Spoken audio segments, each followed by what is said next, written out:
Willie?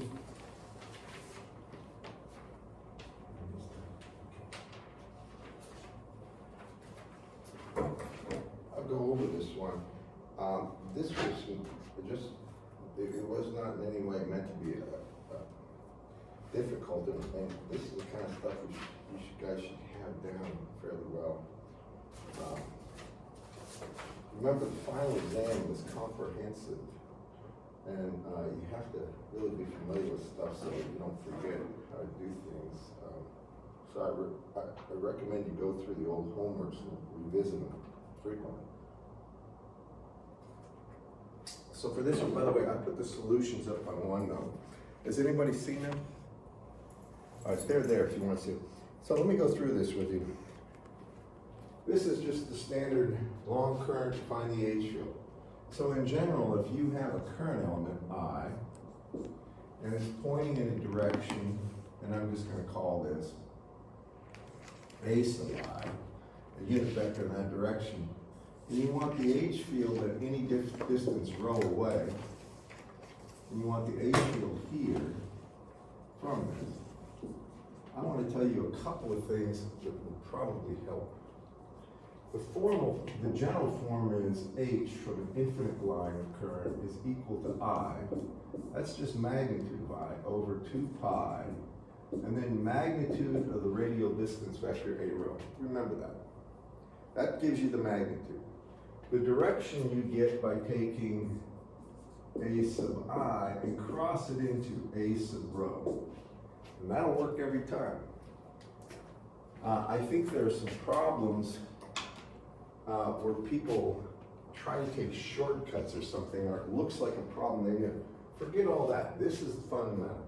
You apply that, you can't mess up. Now the other thing is that in magnetostatics, like electrostatics, like all of them, these are linear systems of equations. So if you have the H field from one current and another current is introduced, you can, and you want the H field at a point, you can find the H field just from the other system of current at the point of observation and add it to the old H field. That's the process of superposition. You don't have to resolve the problem for the first current. So for this one, the first part, A, it says I have an infinite current flowing in the x-axis of current I equal 10 amps, right? This is the first part. I'll call it A sub I. And this would be X, Y, and Z. And above the origin, so it's infinitely long, and above the origin, right here, at a distance of 10, so my rho vector here would just be 10 A Z. Y'all follow me on that? That would be the radius vector rho. With me? Right, and y'all know how to get that right. I want the H field at this point, right here, so I want the H field at 0, 0, 10. Y'all agree with this? So here, this is just the simplest possible problem. There's nothing tricky, and I expected everybody to just check that box and get it. So when I look at this part A, just tell me, what is AI? What is the direction of current, unit vector in the direction of current? Anyone? AX. It's just AX, right? AX. All right. Next, what is rho vector? AZ. Not A rho. It's 10. Yeah. 10 what? Yeah. 10 AZ, correct? Yeah, 10 AZ. 10 AZ. So rho vector is 10 AZ, right? And how do you get a unit vector in the direction of rho? You take rho over magnitude of rho, right? Correct? In this case, it's just AZ, right? The 10 goes away. Now I go down here and I find out what H is at 0, 0, 1. I'll call it H sub A. It's going to be I. Well, I is 10 over 2 pi, right? And then rho is 10, isn't it? The magnitude, distance away is 10. And then the only thing I need to do is take AI crossed into A rho. AI here is AZ, right? Crossed into A rho I'm sorry, AI, pardon me, is AX, crossed into A rho is AZ. And here, you can see the 10 cancels, and I have 1 over 2 pi. And then I have AX crossed into, yeah, So do you not square the magnitude? pardon me? Do you not square the magnitude? Well, if you want to, you can, there is no magnitude squared here, that's just magnitude for us. So if you want the magnitude, you would square the components, the x, y, and z components, take the square root. There's only one component. You can take 10 squared and take the square root of it, it's still 10. I think I got the wrong formula. You remember doing these problems? That if it's an infinite current, either charge or current, the field falls off as 1 over the radial distance from the center point, right? A single charge, it would fall off, the E field would fall off as 1 over r squared. And a differential length of charge, or differential length of current, the fields fall off as 1 over distance squared. Please make sure you do the problems. You should be immersed in this stuff, so it's just second nature.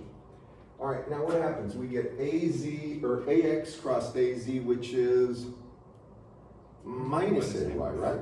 Minus AY, sure. So minus AY, and the units are amps per meter. And that's it for HA. Now I'm going to show you something also about this. This is called the right-hand rule, and it's an important thing. I assume everybody here has a right hand. Here's how you always get the direction of the H field. If you have an infinite line of current, or even a finite line of current, you want the H field, take your right hand and put your thumb in the direction of current. All right, I want to make sure everybody sees this. Put your thumb in the direction of current, and your fingers on your right hand curl around and point in the direction of the H field. Just think about this. Put your thumb in the direction of I, right? And look up here. Put your hand approximately up where you're trying to get the H field. You can see your fingers go in the minus Y direction. Y'all see that? And you can always get that direction just by using the right hand rule. If I want to know if I got a current going straight up, forget coordinates. If I want to know the H field by the camera, it's going that way. And the magnitude, if it's an infinite current, is just proportional to I over 2 pi, inversely proportional to the distance I'm away. And that's it. So that's the first part. Then in part B, here, I add a second current. Now I add a current here. And this one is I, call it IB, is equal to 5 amps, and it's going in the positive Y direction, right? This is yours. A positive Y direction. So, I've already got the H field from the first one, right? At that point, don't do anything. Now we get the H field from the second current distribution.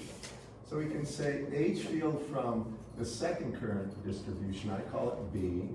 Again, it's I over 2 pi rho, and then it's A sub I crossed into A sub rho, right? Y'all with me on this one? Here, if you look at this, the shortest distance is just, rho is still 10 AZ, right? It's the same point of observation, and the two centers of those wires overlap. Do y'all agree with this, class? All right. So here I can say rho here is just 10 AZ, as was the first one, and A rho here is equal to AZ. Does everybody agree with that? Right, same thing. Now, what is AI? Anyone? What is a unit vector in the direction of the current, second current? AY. Simply AY, isn't it, class? Right? Y'all with me on this? Make sure this should be bound in your mind. You're never gonna ever wonder about this. It's gotta be done with. So now, when I get HB, this is just the current, or just the H field from the second current. We have to add it to the first H field. It's equal to I here, which is 5, right? Over 2 pi, right? The magnitude of rho is just 10. Do y'all agree with that? And now I go ahead and I put in AI, which is AY, right? Crossed into A rho, which is AZ, and lo and behold, I get what? I get 1 over 4 pi, right? What is AY crossed AZ, or Y crossed Z is X. AX, right? AX, and that's amps per meter. That means the total H field for that part would be equal to HA plus HB, or it's just really 1 over 2 pi AX, or I mean, pardon me, AY with a minus sign, and then it's plus 1 over 4 pi AX with a plus sign, and the units are amps per meter. Everybody with me? So that checks that box. The final one I wanted was finally, based on both of these currents, find the H field. This is part C. And just find the H field at the point 1, 1, 0, correct? So now you gotta find the H field from the first line current at that point, and then the H field from the second line of current, and add them. Do you all agree with this, class? And here, I'm gonna call it I'll call it HA, because it'll be from the first current distribution. So on this one, what I have to do for this current right here, this is IA, it's in the X direction. I know I sub A has a magnitude of 10, right? All right, it has a direction of the current is equal to AX, correct? And now I need my vector rho to the point of observation. And this is not hard. If you look at the point 1, 1, come out 1 here, 1 here. This is the point right there, right? So when I look from this one, the 90-degree angle here, short distance, that's just going to be what? 1 AY. Do you all agree with that? It's just 1 unit out, right? Because the point is 1, 1, x equals 1, y equals 1, z equals 0. So rho here is simply equal to, this is rho vector, A1. Does everybody agree with that? All right. Then we can say A rho, if you want to be formal about it, is just equal to AY as well. Everybody with me? The A sub anything is a unit vector, and the direction that the vector's pointing. Here, we can say that's equal to I over 2 pi. Here, rho is just 1, isn't it, class? Right? The math? 1 times, and as a matter of fact, I can put the 10 in too. Might as well go ahead. Just put the 10 in. Now I put A sub I, AX, crossed into A sub rho, which is AY. And that's going to be 10 over 2 pi, and it's equal to, if I have x crossed y, right, I'm going to get AZ. Do y'all agree with that? Right? Now here's how I can get this without even doing the math like that. That's just for the first part. Take your finger on your right hand, your thumb, you gotta take your thumb, point it in the direction of the current, and then your fingers point in the direction of the H field. You know it's going to be I 10 over 2 pi divided by the radial distance. That's the magnitude. Radial distance is 1 because it's at a point 1 away, right? And then the direction would be where your fingers are pointing straight up, Z. You see it? So when we do this, it's AZ, and the units are amps per meter. So that's H from A, from the 10 amp. Now if I wanted HB from the second current, that's this one with the purple outline right here. Well, now what happens? What is rho for this one, class? Go ahead, you can respond, it's okay. What is the radial distance? AX. It's just 1 AX, right? Y'all with me? It's just one I unit. didn't realize you were splitting it up, that's why I was kind of. Doesn't matter how you I do got this, you you now. can just add, I mean, you can add Yeah. one plus the other, but you have to get the H field from both currents. Mhm. Alright, so here, it's gonna be I over two pi rho. Well, I is 5, right? I'm gonna just put down 5 over 2 pi. Magnitude of rho is 1. Agreed, everyone? Right? And then what happens? Then I have A sub I. Well, A sub I is AY, correct? Take a look, right? A sub Y crossed into A sub rho, which would be, well, this is for this, isn't it just AX? Y'all see this, guys? It's just gonna be AX, right? And what's that gonna be? I don't know if you can see this. The B part is gonna be 5 over 2 pi, right? And AX crossed AY is, I'm sorry, AY crossed AX is Negative AZ. minus AZ, right? So this is minus AZ, I can put a minus here, AZ.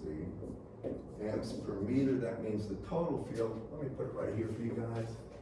H total for C is gonna be equal to, if you look at this, I've got 10 over 2 pi AZ from the first current, minus 5 over 2 pi AZ from the second current, right? That means it's gonna be equal to 5 over 2 pi AZ total. Do you agree with this? Amps per meter. Make sure you know how to do these things without any problem. And again, the H field here would be in this direction. And you need to be absolutely certain about this. You can just get that from the right hand rule. Take a look at the first current right here. It's gonna be 10 over 2 pi, right? And positive AZ from the second current right here, that's going in this direction, it's negative, right? It's pushing down, and it would be 5 over 2 pi, but it would have a minus AZ. So they would be, one would be subtracting from the other. Everybody got that? All right, let's make sure we don't make any more mistakes. And this was part of a problem that you had for homework, where you had these line currents. But I didn't try to make it hard where I put these things, like displace them from the axis. I just laid them on the axis. Now on an exam, you'll get them displaced. Remember that. You'll get them, they won't be on the axis probably. So you have to be sure about these, what you're doing. Now the exam is Monday too, remember? Right, so it's coming up right after the weekend.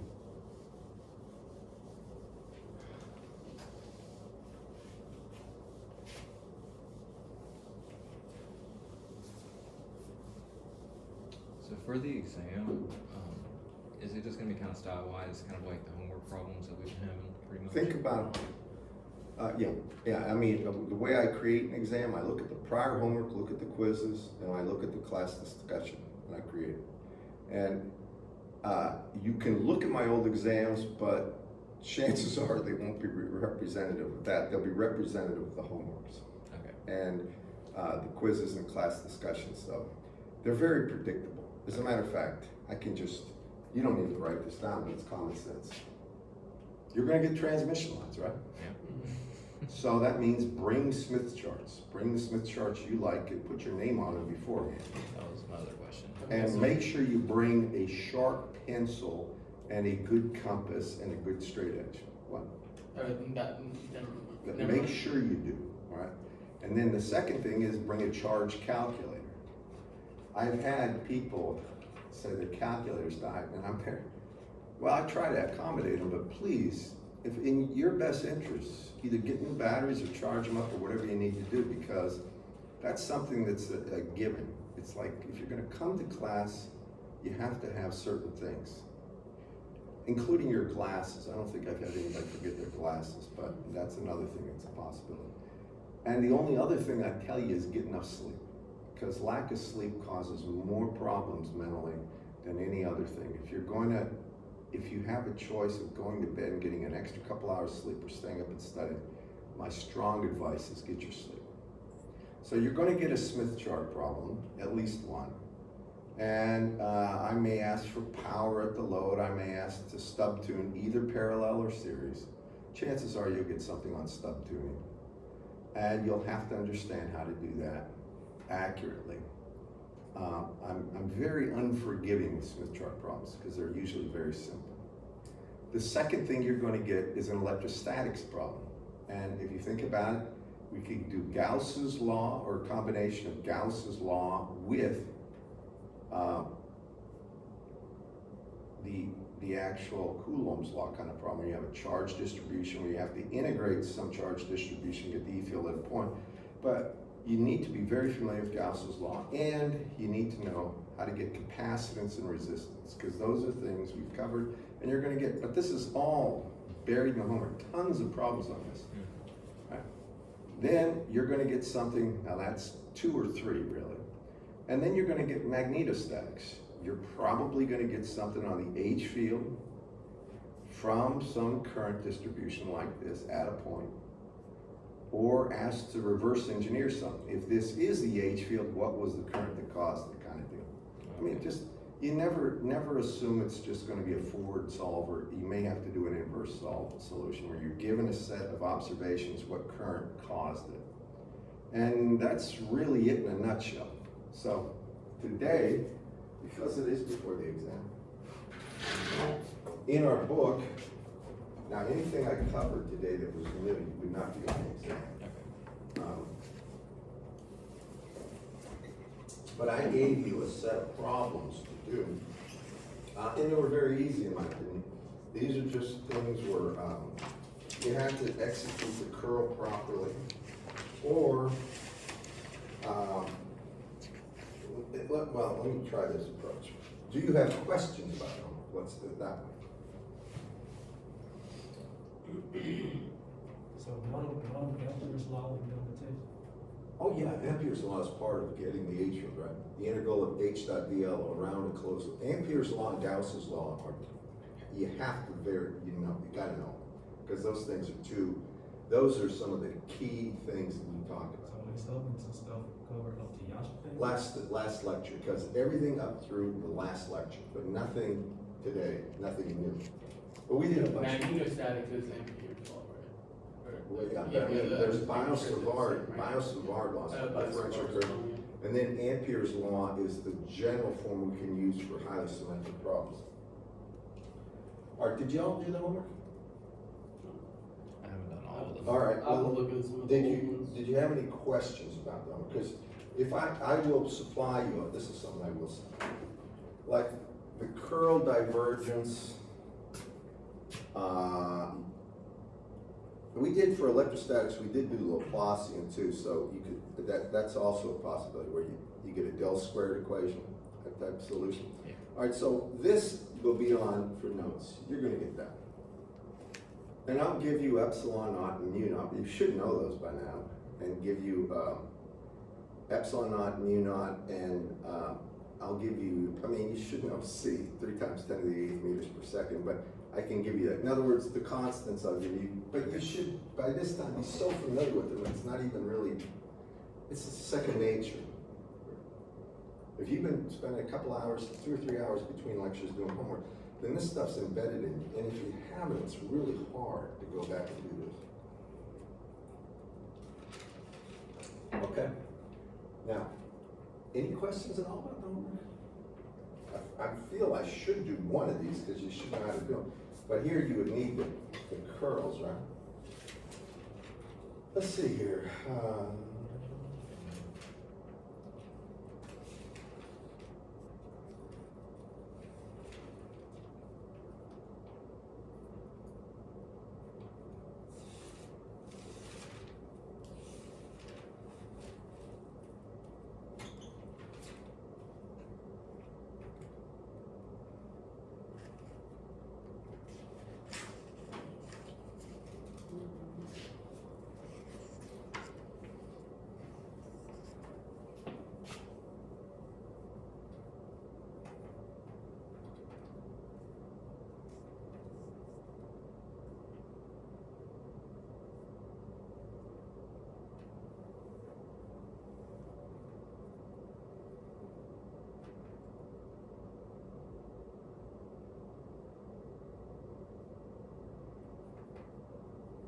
suppose, let's look at,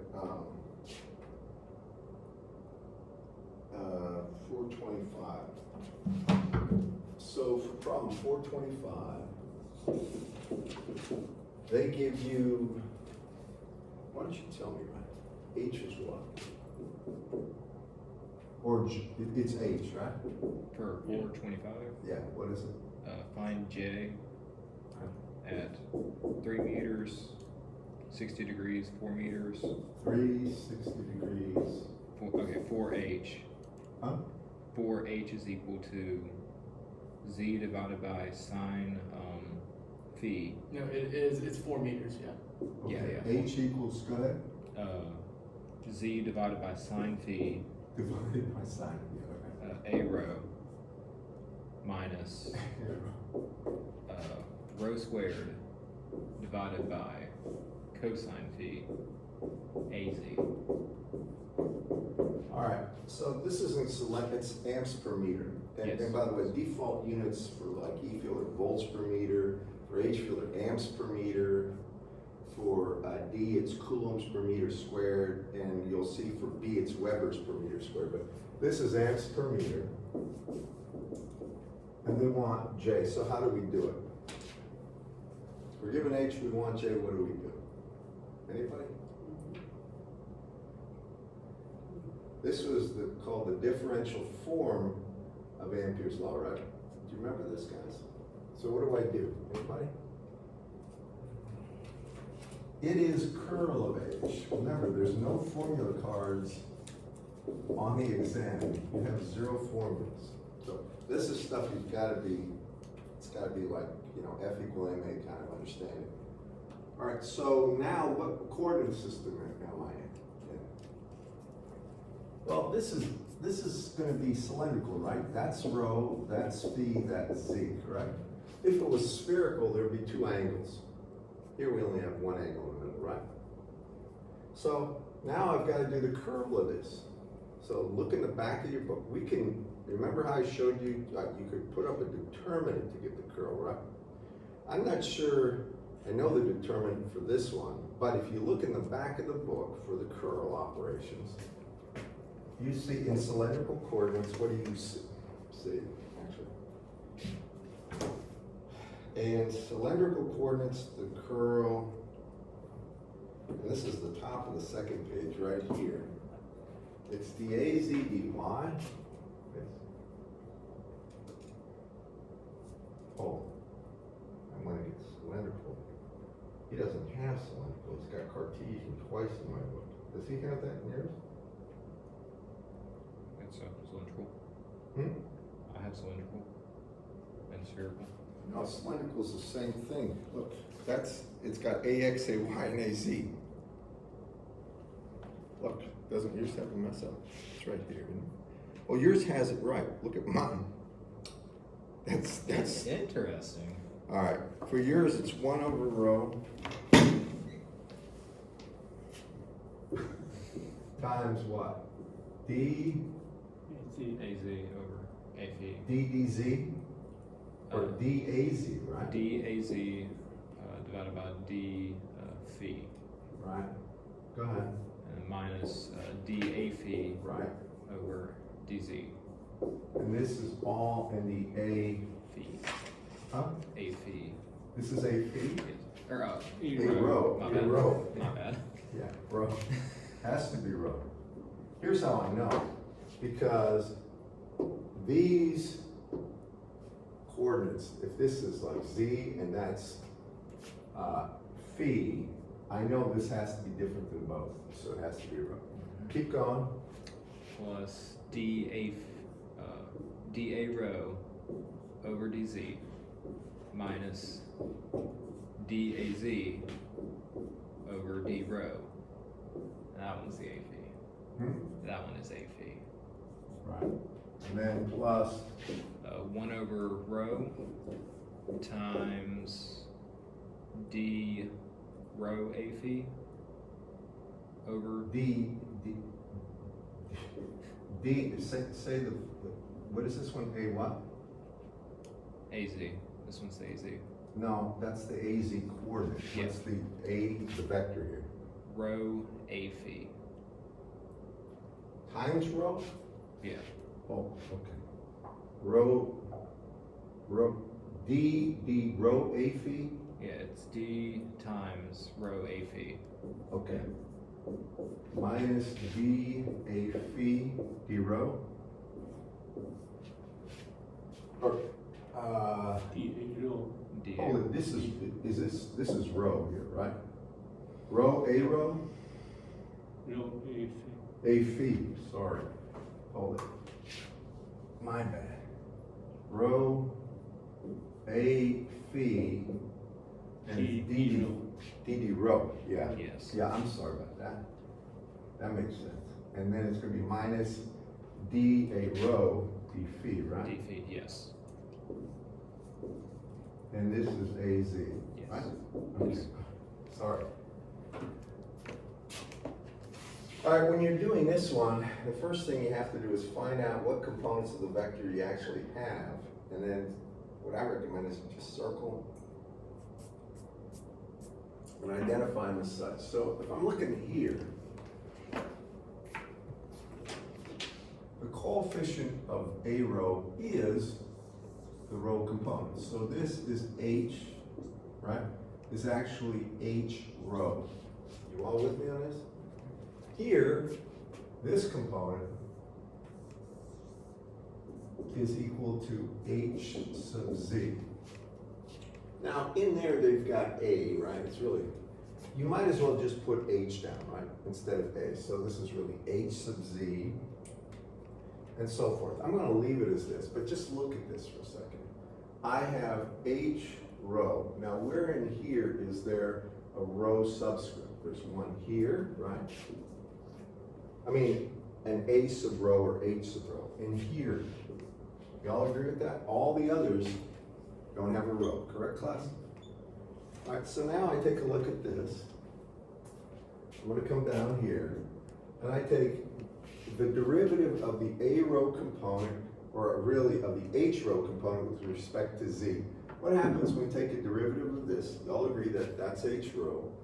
With respect to Z, what do I get? One half of these. Now, with respect to Z right there, isn't the derivative of Z just one? A derivative. And the Sorry, I sine was of thinking- theta I was is just thinking- constant, right? So this is gonna be simply plus 1 over the sine, right, of phi, right? That's the first part here. I'm leaving that alone because it's gonna be times an A phi eventually. All right, then there's a rho component here, right? Mhm. So what's the derivative of this with respect to phi? So now I have to take d phi, look at that, right? d phi of that, and that's z over the sine of phi, right? All right, what's that gonna be? Well, another way to write this would be what? It would be d phi of z times the quantity sine minus 1 of phi, correct? I'm only doing this so you can see the derivative. Now, since it's a derivative with respect to phi, z is like a constant, right? Y'all see that? Yeah. Willie, can you see from where you are? All right, so that means this is z. Now, what happens when I take a derivative of anything to the minus 1 power? I get minus 1, right? And then I have this sine of phi to the minus 2, right? I'm taking a derivative. And then I have to still take a derivative of sine of phi with respect to phi, which is cosine phi, agree? It's cosine phi. So that means this whole thing is going to be minus, and it's going to be z here over sine squared of phi, and it's times cosine of phi. And that's what goes right here. So it's going to be minus z, and it's going to be cosine phi over sine squared of phi. You know this is gonna have an AZ component. All right. Now, we don't have an H phi component, do we? There's no, I mean, the coefficient of that, you might as well just put plus 0 times A phi, right? So it's 0, we don't even worry about the H phi component. Y'all agree with that? But we do have an HZ.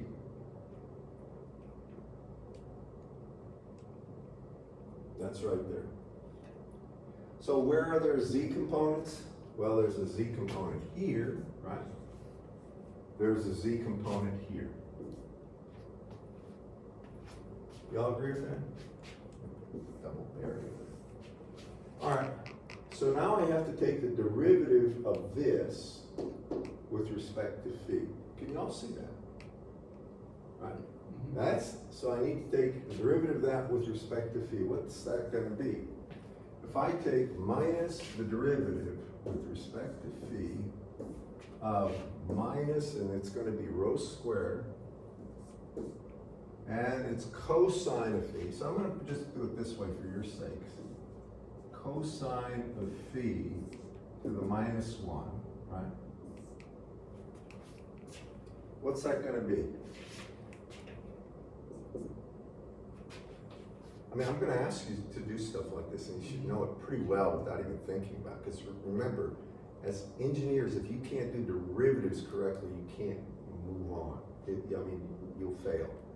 They don't want people that are clumsy with derivatives ever to advance in engineering. So what's the derivative of that? I mean, you agree that the rho squared is a constant. Yep. So the minus rho squared we can take out front. Now- Is it D phi? Yes. Okay, sorry, It's thought that was a it's rho. this one, right? yeah, Yeah. okay. All right, so if we take, yeah, let me try to make that better. If we take a derivative with respect to phi of cosine phi to the minus 1, right? It would be what? Minus, right? And then it would be quantity cosine phi to the minus 2, right? And then take a derivative of cosine phi, what do you get? Minus sine. Minus sine, right.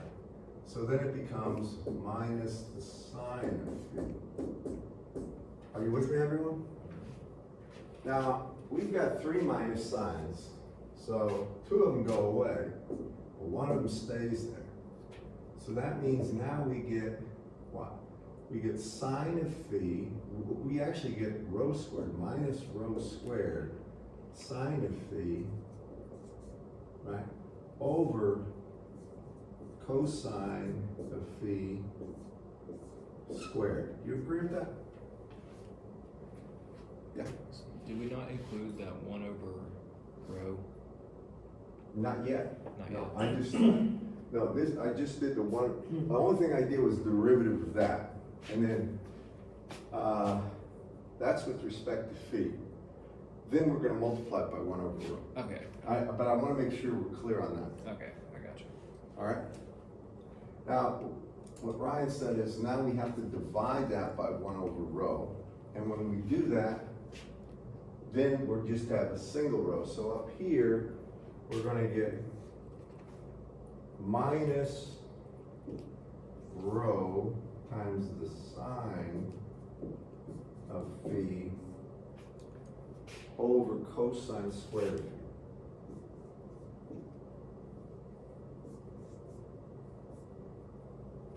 And that is a rho.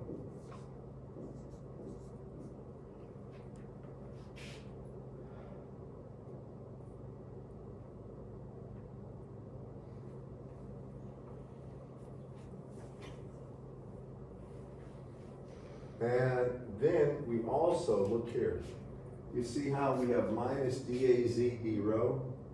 That's HZ, right? So what's the derivative of this term? Minus rho squared over cosine phi.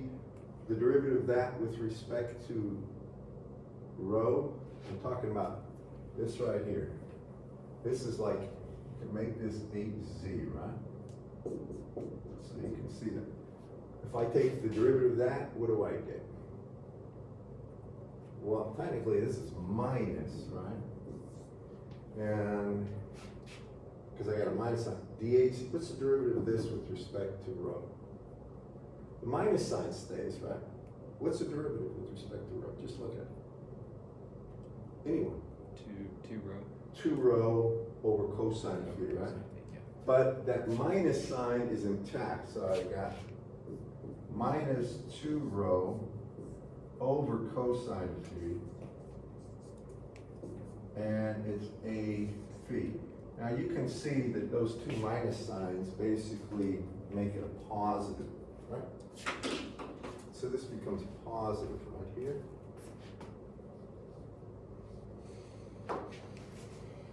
No, I'll just put this one. And that's it. So this is the answer to the curl of H. We're going to evaluate it. Sorry if this is a little. That is J, because curl of H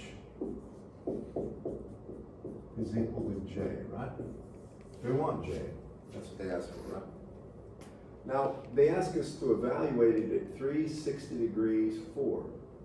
So what is this going to be when I evaluate J at 360 degrees 4?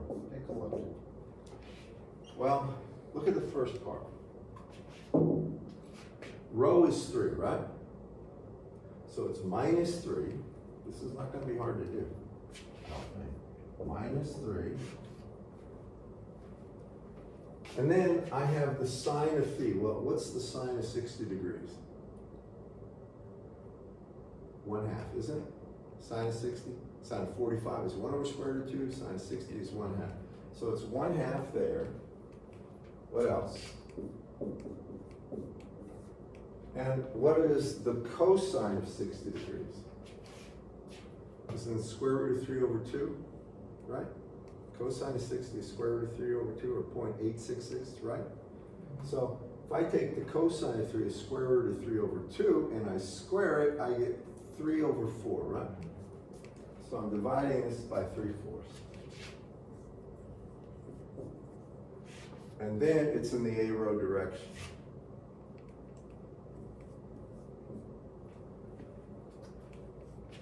Now come to the part where we have A phi. What happens? Well, I have the sine of phi, right? And the sine of 60 we agreed is what? 1/2? So that means this part is going to be 2, correct? 1 over 1/2 is 2. And then what about this part? 2 times rho, and rho is 3, right? So it's 6 divided by what? Square root of 3 over 2. Right, square root of 3 over 2. And that is times A phi. And that would be it. Now, I'll tell you,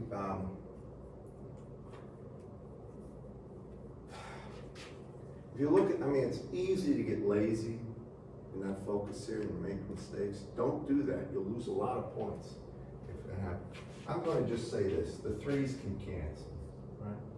So, I get that. And then I can take 1 over 1/4 is 4, right? And 4 times 1/2 is going to be 2. Do you all agree with this? I'm just simplifying. So it's really 2.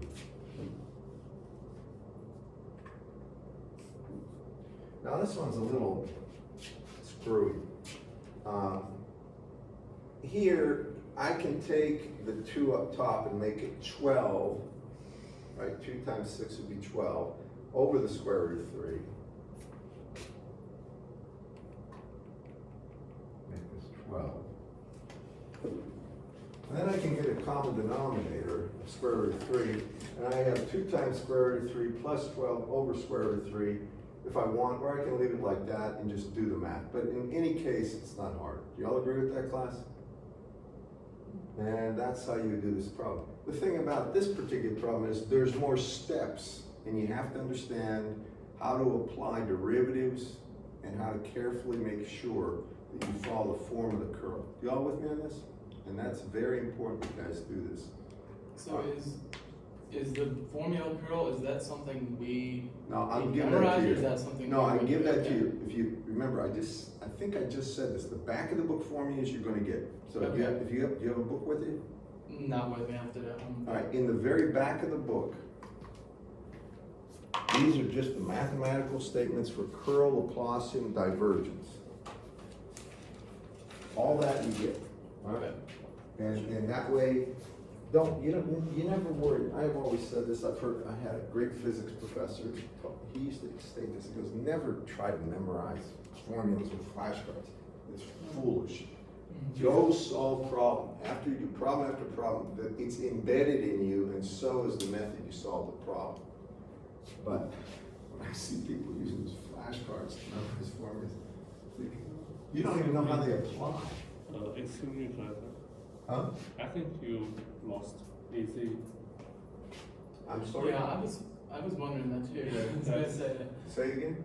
The AZ. your No, AZ, AZ. you did, I don't think you calculated that. Oh, hold on, I didn't calculate what? Cause you have A row, A phi, and then you didn't have an AZ. Yeah, but if you look, these are phi, right, with respect, we can calculate that. If you want, we can calculate this part, but I thought that one, We did that part, that's the part you just erased, that was like, oh, wait, this was AZ, right? Oh, we didn't calculate this, you're saying? Is that? well, we calculated it, and then you didn't bring it down into the. All right, well, oh, to the last part. Yeah, Wait a second here. I think you just erased what you wrote. Yeah. No, this is, A- hold, A this phi. is rho, this is phi. I didn't put that part down here. That's my bad. Yeah. All right, you can put that down here real quick. My bad. So I'm gonna add this to it. So if you take a look at that part, we don't have an H phi, we have, what were you gonna say? We're gonna calculate this, right? Yes. Alright, so my row component, H row, was that row over sine? Just tell me. What'd you say again? I need what was the original H field, row component? Can you tell me? G over sine. What's that?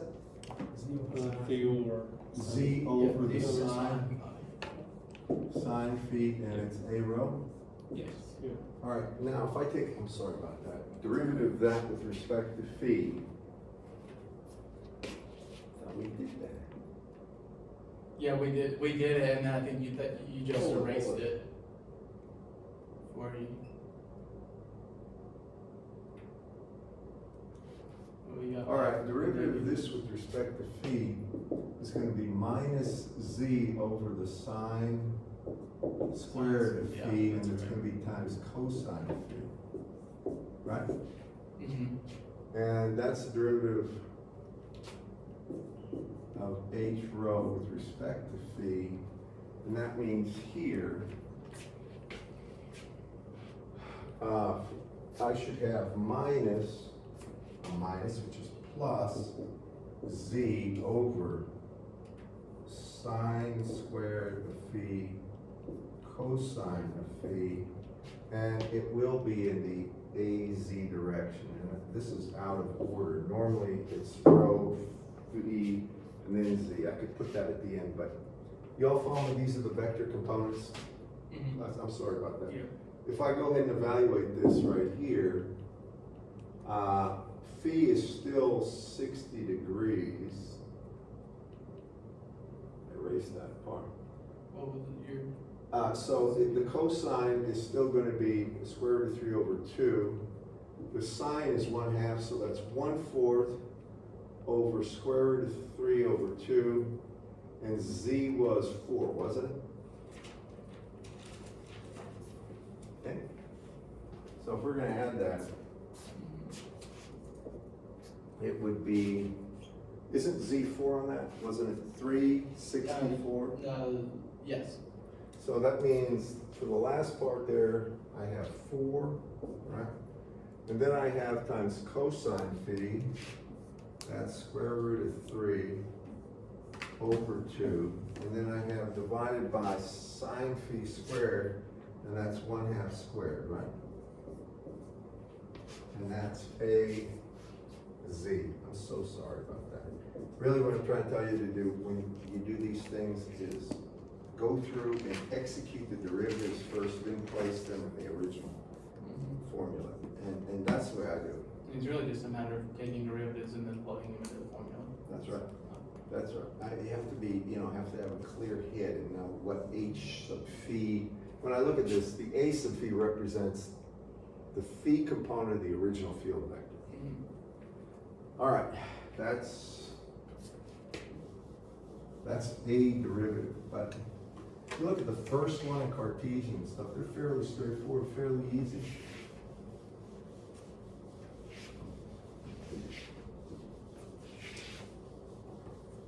If you look at any other problems that I gave you on that section, that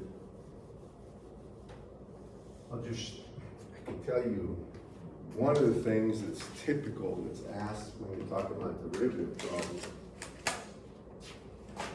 if I had something like this,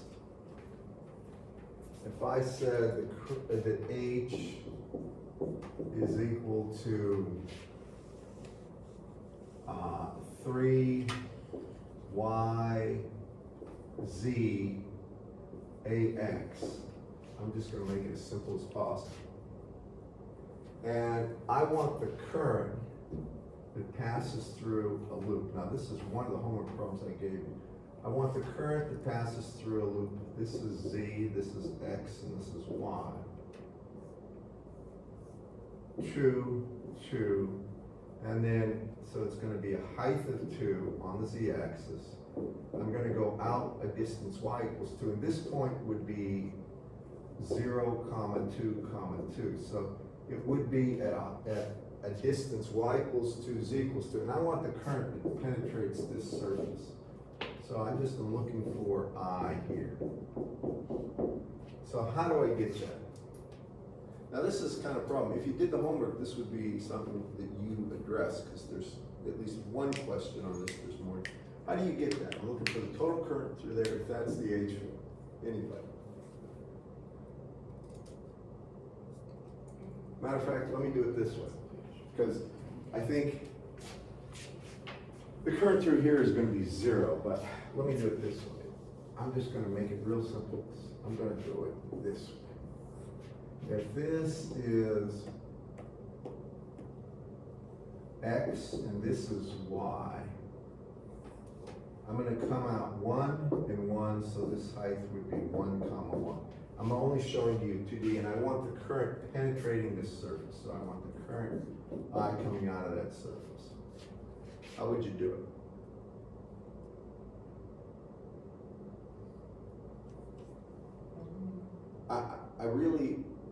I mean, this is something you're going to have to really have an understanding of. All right? I'm encouraging you to make sure you do it.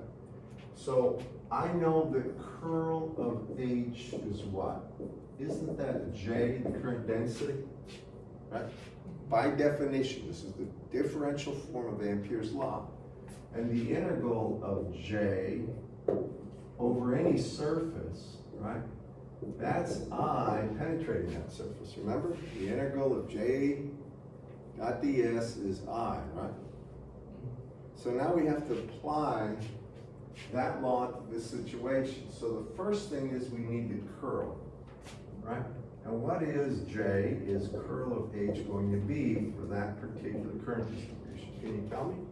Go look in your book. This is something I'm trying to really stress here, the importance of this and how it should be second nature. All right. First of all, what component of H do I have? Just look. AX. Just A, so this is only HX, right? It's H sub X, or A sub X, right? Now look at the curl, the definition. What do I have? It's in the AX direction. The curl can't have an AX component, right? But it can have a Y and a Z component. So what is the Y component? don't I have d h z dx minus d h x dz? You tell me if I'm wrong here. Ay, is that it? It's E H X over E. Flip those. D, You just. It's ax dz is first start. Yeah. My bad.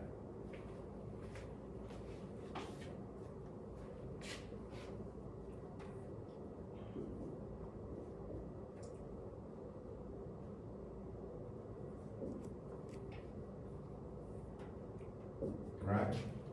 And then plus, and here, I know I have an AZ component, so I'm going to have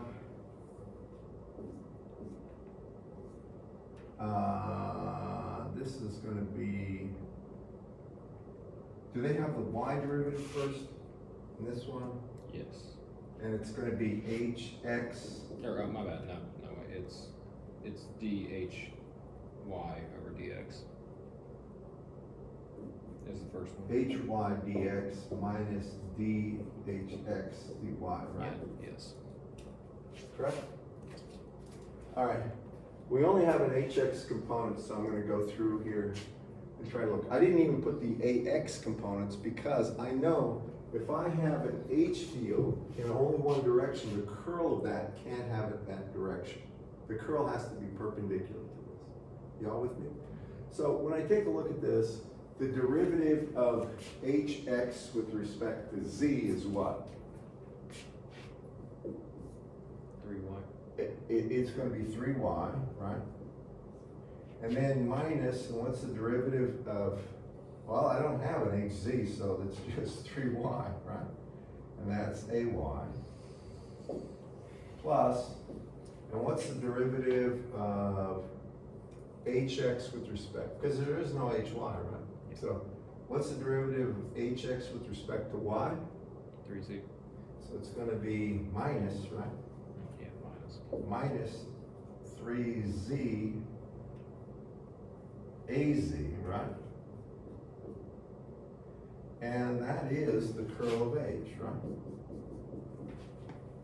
Now, if I look at this surface right here, just take a look, because I want the total current flowing through there, right?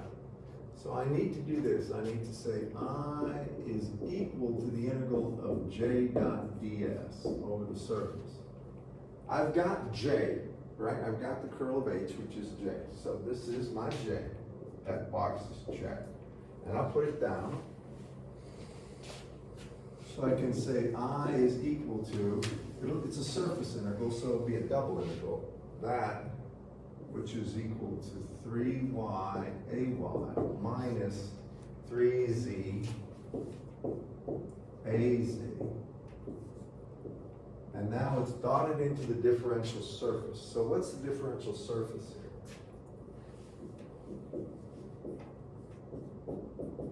Well, first, what's just the magnitude of that differential surface? I got x and I got y. What would it be? Right? Az. Not the direction, what is the Oh. magnitude? 1.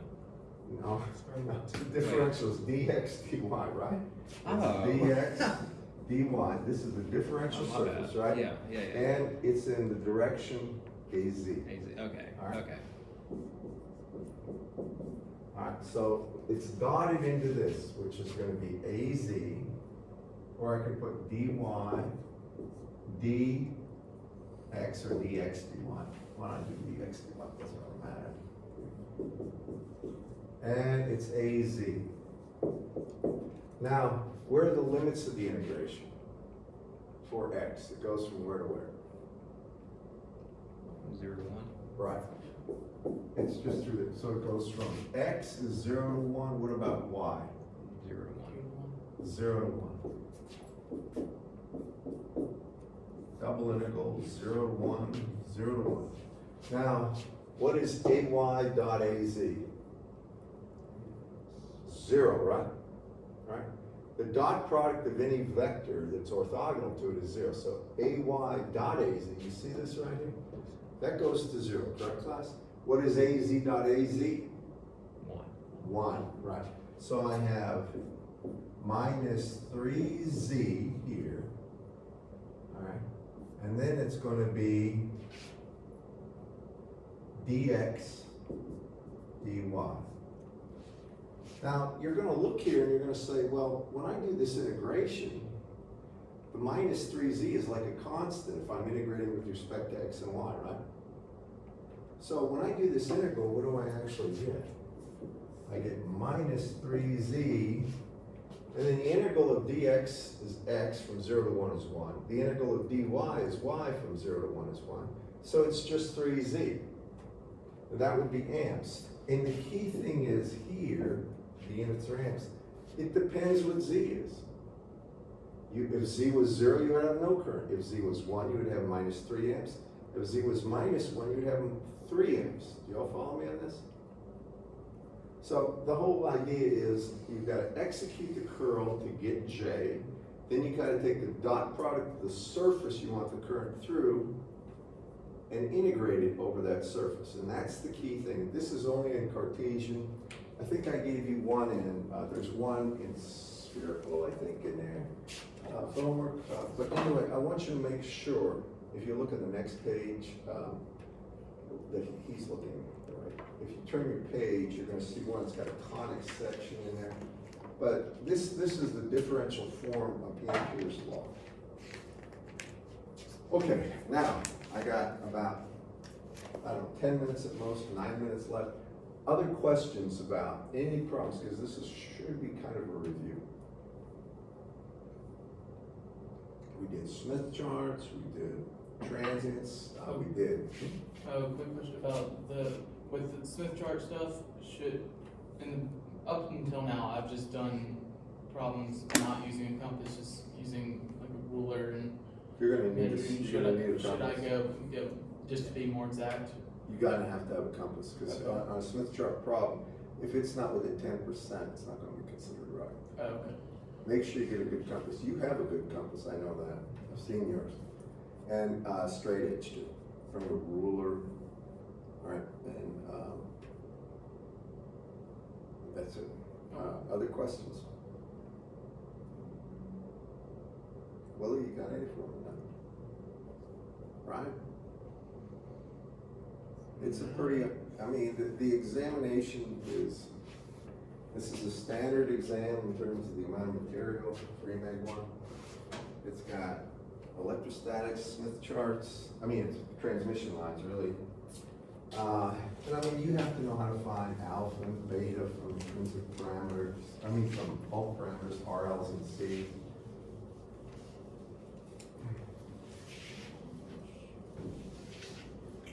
I would give you, there is a form of for the input impedance of the transmission line when we did this, and we did transients on. I would give you the form of the input impedance if you had a transmission line of a given length L, characteristic impedance Z0, and if I had a load ZL here, this is in the frequency domain. And if I wanted the input impedance here, well, Zn, I won't give you a lossy transmission line. That's the characteristic impedance Z0 times ZL plus JZ0 times the tangent of beta L over Z0, right, plus JZL tangent of beta L. Do y'all remember that? Yeah. Have to be able to get beta. Can get it a couple of ways. But beta, of course, is 2 pi over lambda. And you could say beta, well, if it's lossless, beta is omega times square root of mu epsilon, right? So there's a lot of ways to get beta, but you have to know how to get beta there. In terms of radians per meter, and this, people make a lot of mistakes with this. I'm just gonna tell you that. I'll give you that equation though, you don't have to worry about that one. Since our length is usually given in wavelengths. Can you? No, we can, I can give it in meters. Oh, either do you? one. Oh, okay. I could Alright, get meters or wavelengths. Okay. So you have I to guess be most of prepared the for problem either. is done. Okay.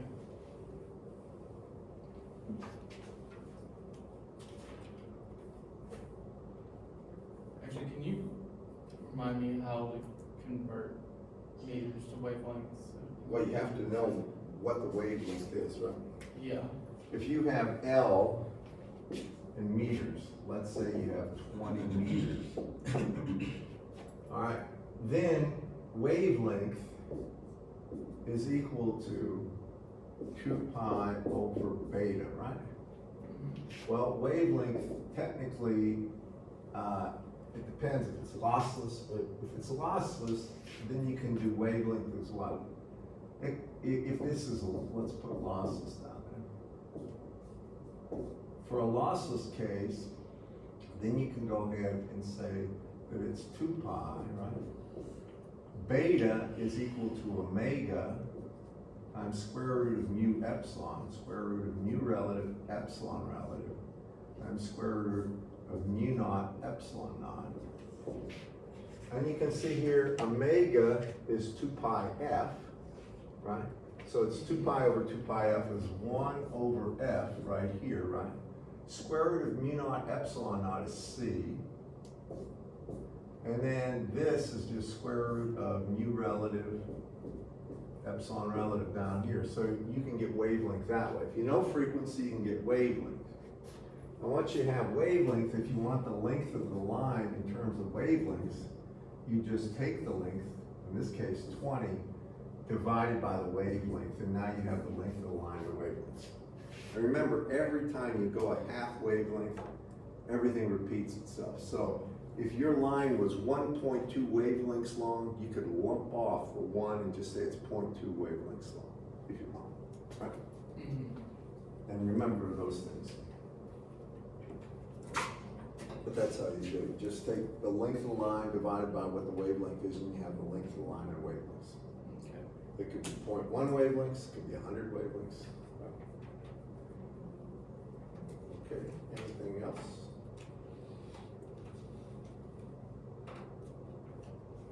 By the way, have you seen these guys that haven't been here in a while? Because I don't know if they know. Oh, I talked to Will. I know he knows. I think. Yeah, I don't know. I mean, from what I know, he doesn't come to class much anyway, so that's on him. Well, that's because this exam is coming up. But he knows about the exam though. Okay. So. Well, you're gonna get an hour and 15 minutes for the exam. It'll be in here. If you wanna bring coffee, yeah, I mean, you can bring anything that doesn't make noise to eat. If you wanted to bring a protein bar or, I don't know, don't bring anything that goes crunch or anything that really stinks the place up like Chick-fil-A or something. But you can bring any kind of like protein bars you want, or coffee or tea or Red Bull or whatever it is you use during exams or studying. But nothing that goes crunch, like no chips or crackers, and nothing that stinks the place up. In the big auditorium, I wouldn't care if people brought Chick-fil-A if I put them in the back, but this one I won't, or whatever they bring. I tell you, Chick-fil-A, that place, it does better business than all the other fast food places combined in my opinion. Yeah. It is insane. If I wasn't doing engineering, Huh? I'd see about getting a Chick-fil-A on some college campus. So they make a lot of money. I honestly, you know, I've eaten there. I mean, it's tasty. It's very bad for you. It's got all the trans fat oils, and it's got no fiber. It's got a lot of lectins in the food and the potatoes and stuff. And that's something I've learned. In other words, the fast food in general, not just Chick-fil-A, it's horrible for your body. In the long run, you're gonna wish you didn't do it. But it's tasty. And when it comes to food, I think they've also just managed to do such a good job with their service and stuff. Because like, I was talking with people at my co-op where they're like, the line me twice as long as Chick-fil-A, and I'll still get through the drive-through faster than if I go somewhere else. Well, I mean, I don't know, 4 years ago, my wife and I were in the process of buying